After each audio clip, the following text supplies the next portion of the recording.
শুনলাম শহরে যাইতেছো লেখাপড়া করতে। ঠিকই শুনছি। লেখাপড়া করার জন্য শহরে যাওয়া দরকার, তো এমনিতেও সম্মানে কমতি নেই। মানে লেখাপড়া মানুষ কেন করে? চাকরি করার জন্য। আর আমার বাপের তো সবকিছুই আছে, আমার বাপের যা কিছু তা তো সবকিছু তোমার। তুমি দিবা স্বপ্ন দেখতেছো। এটা তুমি কি কইলে? আমি তোমারে ভালোবাসি, অন্যায়? ভালোবাসা অন্যায় না, তবে জোর করা অন্যায়। তুমি যেটা করতেছো সেটা ভালোবাসা না, সেটা তোমার জিদ। আমি এত কিছু বুঝি না, মূল্য। চাইতে থাকো।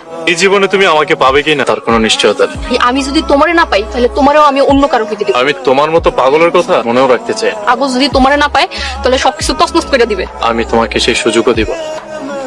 কিরে তুই এখানে মন খারাপ করে বই রয়েছিস? শোন কি বল, জলদি বাড়ি আয়। যদি না আসে? আগরতলার কথা তোর মনে নাই? আসে।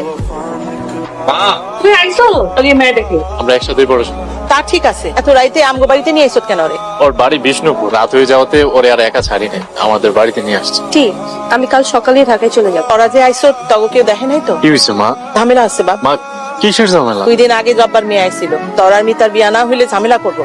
মা আমি এসব ডরাই না। তুই বিয়ে শিখুন। আপার জব্বার মেয়ে আমরা যখন ছোট ছিলাম তখন আমি মিতার সাথে আমার বিয়ে ঠিক করে রাখি। তোমার বিয়ে ঠিক হয়েছে, সেখানে রাজি হইবি তো ঝামেলা করতেছে। ঝামেলা যাই হোক, আমি এই বিয়ে মানি না। লেগেই তো তোর বাড়িতে আইতে মানা করছে আমি। মা আমি কি চোর যে বাড়িতে আসবো না? আমি যদি বাড়িতে না আসি তাহলে কি তারা তোমাকে জ্বালাবে না? আমার চিন্তা করিস না বাপ, তুই এখনই জাগা। জব্বার মেয়া দেখলে তোরে আর যাইতে দিব না। আমি কোথাও যাবো না, এটা আমার বাড়ি, আমি এই জায়গায় দেখে কি করি? ঠিক আছে তুই থাক, কিন্তু ওরে ওর বাড়িতে দিয়ে আয়। মায়া দেখলে আরো ঝামেলা হয়ে যাবে। আরে এত রাতে ঝামেলা হবে বিদায় তো আমি আমার বাড়িতে নিয়ে আসছি ওরে। তুই নিজেও বিপদে পড়বি, মেয়েটারও বিপদে ফেলাবি। আমি বুঝতেছি না, শিপন যদি ওই মেয়েটাকে পছন্দ না করে তাহলে তারা কেন জোর করছে শিপনকে ওই মেয়ের সাথে বিয়ে করার জন্য? অনেক ঘটনা তোমার এখন পাওয়া যাইব না। ওই মাইয়া আর ওর ভাই আস্তা একটা পাগল। তাগো অমতে গেলে এরা যে কোনো সিদ্ধান্ত নিতে পারবো। দেশে কি কোনো আইন কানুন নেই? আছে মা, কিন্তু আমগো ঝামেলা তো অন্য জায়গায়। হ্যাঁ, এই ঝামেলার কথাটা তুমি আজ পর্যন্ত কোনোদিন আমাকে বলো না।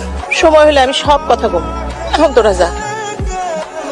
তুমি আমার কিসের ভাই? হ্যাঁ, কেন কি হয়েছে? শিপন বাড়িতে আইছে, আমার সাথে দেখা না করে আবার শহরে চলে যেতেছে। তোর ভাই সব খবর রাখে। খবর রাখছো তুমি? শিপন তোর সাথে দেখা না কইরা কোথাও যাইতে পারবো না, এটা তোর ভাইয়ের ওয়াদা।